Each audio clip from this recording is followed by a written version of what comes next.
আলোচনা সমালোচনার মধ্যেই জমিদারি বা ল্যান্ডলর্ড প্রথায় ফেরার চেষ্টা করছে চট্টগ্রাম বন্দর কর্তৃপক্ষ।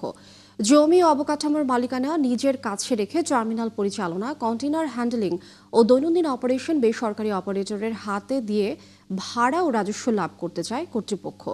এরই মধ্যে আগ্রহ দেখিয়েছে সৌদি আরবের রেড সি, ডেনমার্কের মার্কস লাইন, দুবাইয়ের ভিপি ওয়ার্ল্ড এবং সিঙ্গাপুর পোর্ট অথরিটি। চট্টগ্রাম থেকে সাইফুল ইসলাম শিল্পীর প্রতিবেদন। বিশ্বের আধুনিক বন্দরের সাথে তাল মিলিয়ে চট্টগ্রাম বন্দর ধীরে ধীরে জমিদারি বা ল্যান্ডলর্ড পোর্ট মডেলে ফিরছে। এ পদ্ধতিতে বন্দরের নিজস্ব জমি ও অবকাঠামো দীর্ঘমেয়াদে বেসরকারি বা বিদেশি প্রতিষ্ঠানকে ব্যবহারের সুযোগ দিয়ে রাজস্ব আদায়ের চেষ্টা করছে। এরই মধ্যে বে টার্মিনাল, মাতারবাড়ি গভীর সমুদ্র বন্দর ও লালদিয়া টার্মিনালে বিনিয়োগ আগ্রহ দেখিয়েছে বিশ্বের প্রতিষ্ঠিত বহু কোম্পানি। আজকাল আর এই বড় বিনিয়োগ কোনো সরকারি ইসের থেকে হয় না, মানে দেশ আর ওই বিনিয়োগ করে না, বিনিয়োগ করে বেসরকারি সংস্থাগুলো, যার ফলেই পিপিপি মডেলের এই ল্যান্ডলর্ড পোর্ট দাঁড়াবে এবং এটা কিন্তু একটা ভালো বন্দর হবে। বন্দর কর্মকর্তা জানান, চট্টগ্রাম বন্দর আন্তর্জাতিক মানের বিনিয়োগ ও দক্ষতা কাজে লাগিয়ে বন্দরের সক্ষমতা বাড়ানোর চেষ্টা করছে।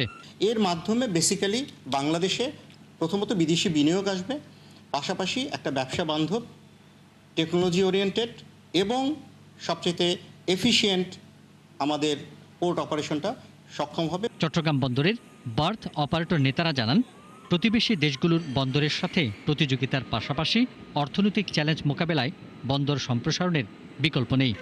বে টার্মিনাল, তারপরে এখন লালদিয়ার চরে একটা টার্মিনাল হচ্ছে এবং পিসিটি তো অলরেডি শুরু হয়ে গেছে। এগুলি যদি হয় বেনিফিট হবে, প্রবৃত্তির উপর ডিপেন্ড করবে বেনিফিটটা। প্রবৃত্তি যদি বেশি হয় ডেফিনেটলি এগুলি অনেক অনেক সুফল বয়ে আনবে।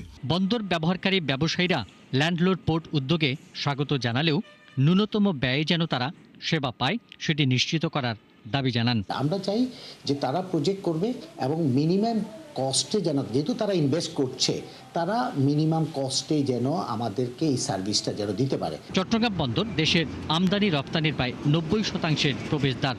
তাই ল্যান্ডলর্ড মডেলের পথে হাঁটার আগে সব পক্ষের সাথে আলোচনা দরকার বলে মনে করেন বেশিরভাগ ব্যবসায়ী। পিন্টু হাজং, ৭১।